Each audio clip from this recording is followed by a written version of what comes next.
Buen día tengan todos ustedes, chicos. Espero todos se encuentren muy bien. Yo soy el ingeniero Edgar Yacit Barrios Saucedo.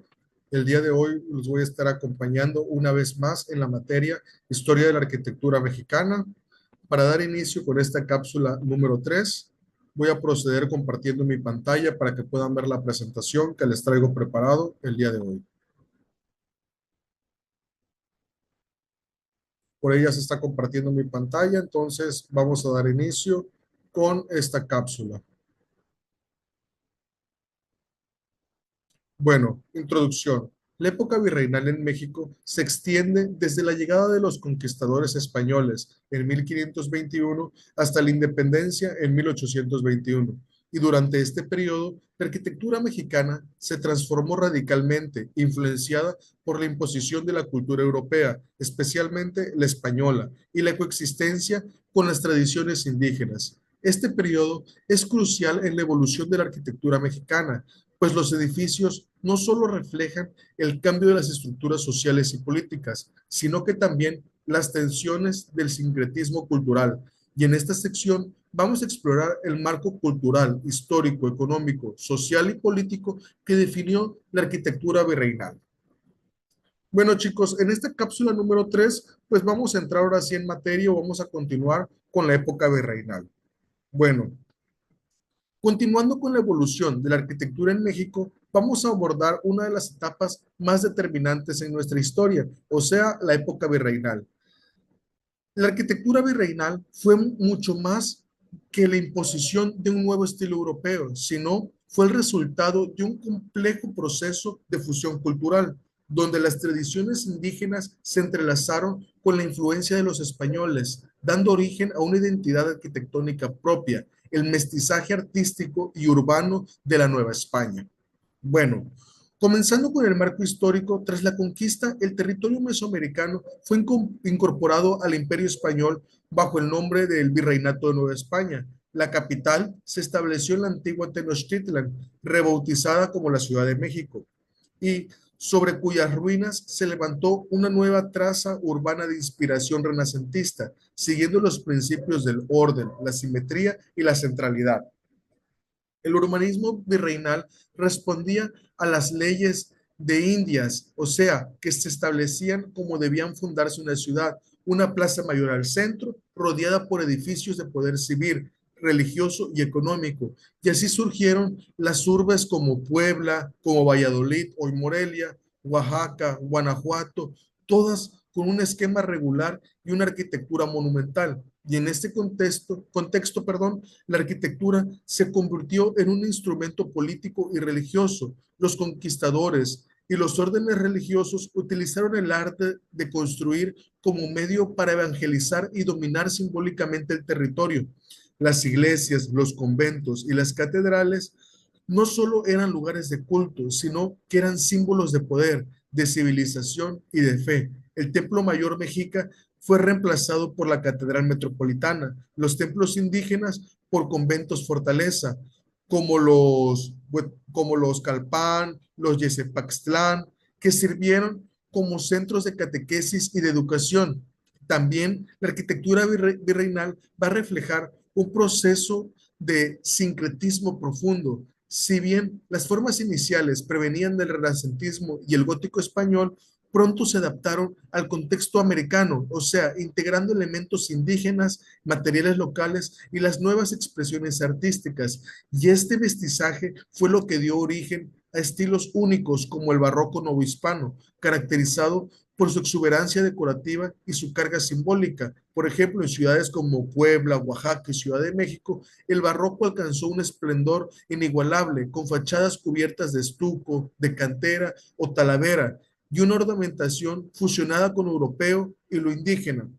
Desde el punto de vista económico, el virreinato fue una estructura dependiente de un modelo colonial español, o sea, la economía se basó en la explotación minera, principalmente en la plata en regiones como Zacatecas y Guanajuato, y en el control agrario y comercial mediante los sistemas de encomiendas y de haciendas. Y estas actividades generaron una enorme concentración de riquezas en pocas manos, lo que se reflejó directamente en la arquitectura. Mientras en las ciudades prosperaban templos, palacios y las casonas, en las zonas rurales se levantaban haciendas agrícolas y ganaderas, auténticos complejos autosuficientes que combinaban casas, capillas, talleres y tierras de cultivo. Y es así como la arquitectura virreinal también fue el reflejo de las jerarquías económicas y sociales de ese periodo. También en la cúspide se encontraban los peninsulares, seguido por los criollos, luego los mestizos y los indígenas, y finalmente los esclavos, los africanos esclavizados. Y esta era la estructura jerárquica que manifestaba y que se manifestaba incluso en los espacios urbanos. Por ejemplo, los barrios indígenas quedaban en las periferias, mientras que los sectores de poder se concentraban alrededor de la Plaza Mayor. La arquitectura, por tanto, era una herramienta de distinción social. Las casas principales contaban con patios, con balcones y portadas ornamentadas, mientras que las viviendas populares eran simples y funcionales.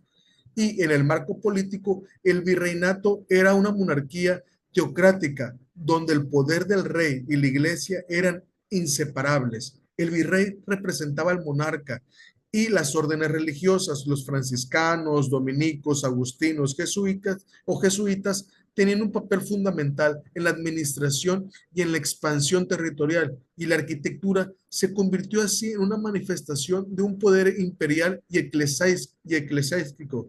Cada momento, colegio o palacio virreinal era una expresión visible del dominio de la corona y de la fe católica.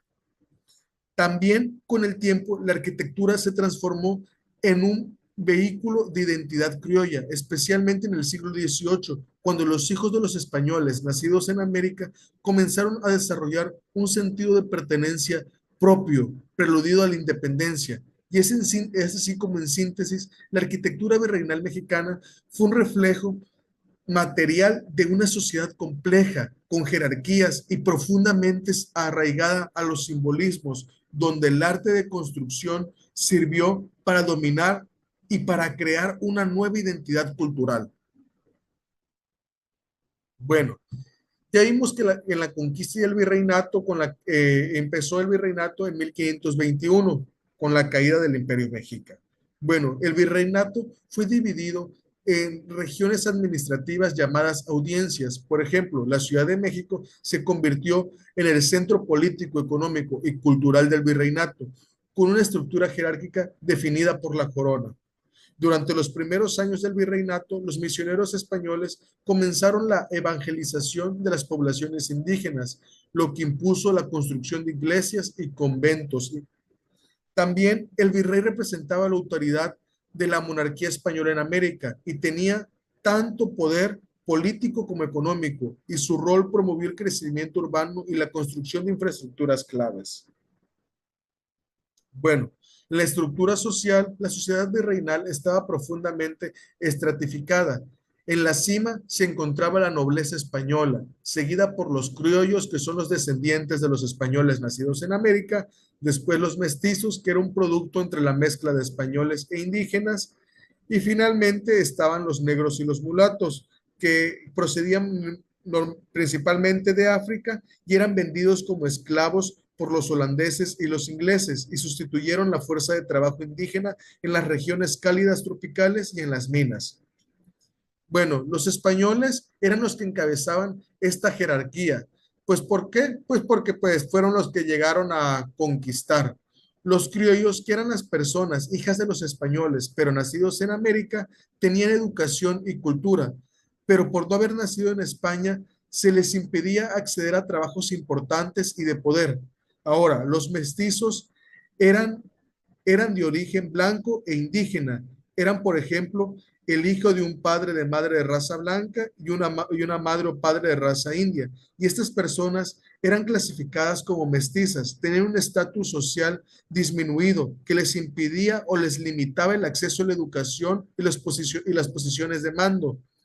Y ahora, los indígenas, pues eran, digamos que, pues la parte baja, sí.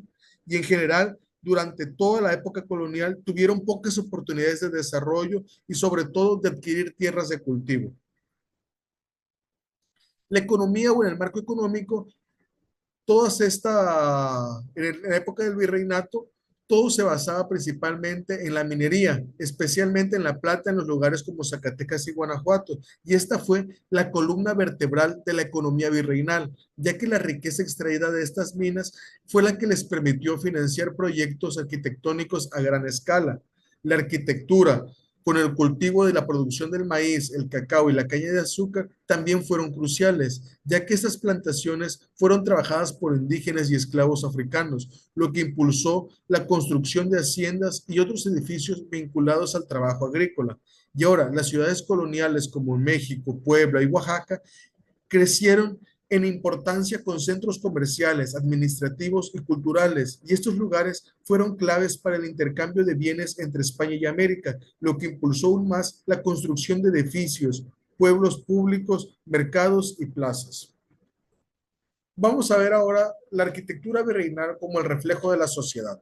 Bueno, la arquitectura virreinal reflejó la imposición de los valores y los costumbres españoles. Los edificios coloniales, como la Catedral Metropolitana de la Ciudad de México, son ejemplos de la arquitectura barroca y un estilo europeo que se adaptó a las necesidades locales. En el periodo virreinal se produjo una fusión entre el estilo arquitectónico español y los elementos indígenas, lo que resultó con una arquitectura híbrida. Las iglesias, por ejemplo, combinaban este estilo barroco europeo con los detalles indígenas, como el uso de las piedras volcánicas en lugar de mármol.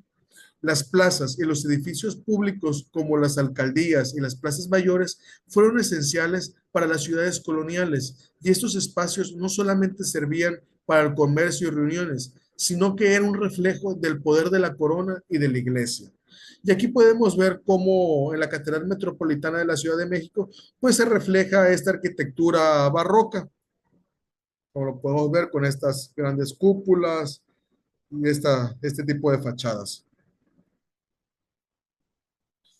Y bueno, aquí vemos ahora sí que una infografía precisamente de esta catedral, donde podemos ver que en 1525 fue cuando Cortés ordenó construir la iglesia en este recinto ceremonial y se construyó finalmente ya para 1813. Igual cabe destacar o como dato curioso que hasta hace algunos años me parece, pues se estaba comenzando a hundir esta catedral y ves precisamente aquí donde la arquitectura moderna entra, ya que arquitectos modernos son los que han estado trabajando pues para evitar este hundimiento. ¿Y cuál fue este papel? El papel de que jugó la iglesia en la arquitectura virreinal. Pues bueno, la construcción de iglesias y conventos fue una de las principales actividades arquitectónicas de esa época. Por ejemplo, los misioneros, principalmente franciscanos, dominicos y agustinos, construyeron templos y monasterios para la evangelización de los indígenas. La arquitectura religiosa en esta época se caracterizó por el estilo barroco, que se utilizó para crear edificaciones impresionantes que reflejan la grandeza del poder divino. Por ejemplo, la Catedral Metropolitana de la Ciudad de México, con su fachada barroca y su interior ornamentado, es uno de los ejemplos más destacados. También las iglesias en las ciudades como Puebla y Oaxaca mostraron una fuerte influencia del barroco mexicano, con detalles como la cantera y el estuco y la madera. Y aquí podemos ver esta iglesia en Puebla, pues como igual tiene la presencia de este estilo de arquitectura barroca, como podemos ver. La disculpa. Bueno, ¿y cuál fue la evolución de la arquitectura virreinal? Pues el auge barroco fue el estilo dominante durante una gran parte de este periodo, especialmente en el siglo XVII y a principios del siglo XVIII. Y este estilo se caracterizó por su exuberancia decorativa, la complejidad de sus formas y la integración de elementos espirituales y sensoriales en la arquitectura. Y a finales del siglo XVIII, el neoclasismo comenzó a influir en la arquitectura virreinal, especialmente en la construcción de edificios civiles y gubernamentales, y este estilo reflejaba la búsqueda del orden, la simetría y la racionalidad en el contraste del dinamismo barroco. Y aquí podemos ver, pues, ahora sí que otro ejemplo de la iglesia de Santiago en Tlatelolco, México, con un estilo barroco sombrío, como lo podemos ver. No tiene tanta decoración, pero sigue conservando pues este estilo de construcción barroco.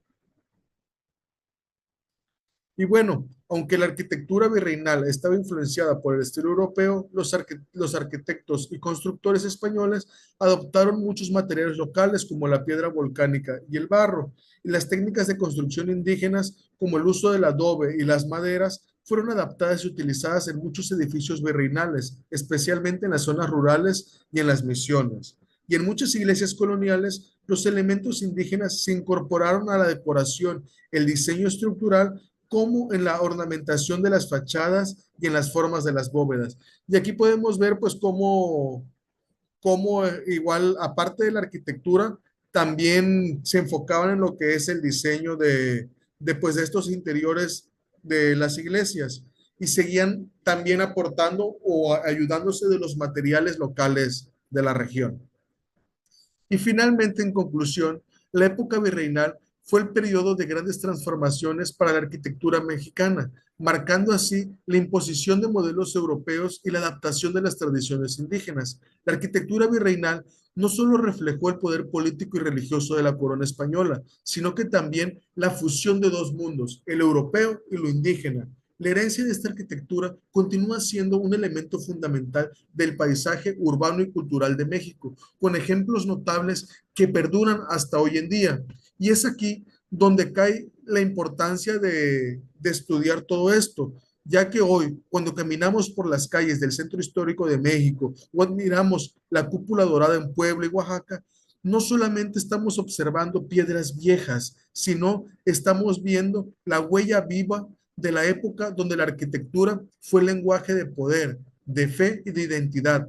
De estudiar esta etapa es lo que nos va a permitir comprender cómo el arte de construir se convirtió en el arte de gobernar, de educar y de transformar una tierra conquistada en una nueva nación. Porque la arquitectura virreinal no solamente está contando la historia de dominio, sino que también está contando una historia de resistencia, de adaptación y de creatividad. En ella nació lo que hoy llamamos México, un país donde cada muro guarda la memoria de dos mundos que se unieron para construir un mundo nuevo. Muchas gracias, chicos. Espero que haya sido de su agrado esta cápsula para todos ustedes. Les recuerdo mi nombre. Yo soy el ingeniero Edgar Yacid Barrio Saucedo. Agradezco a todos por su tiempo y nos vemos en la siguiente cápsula.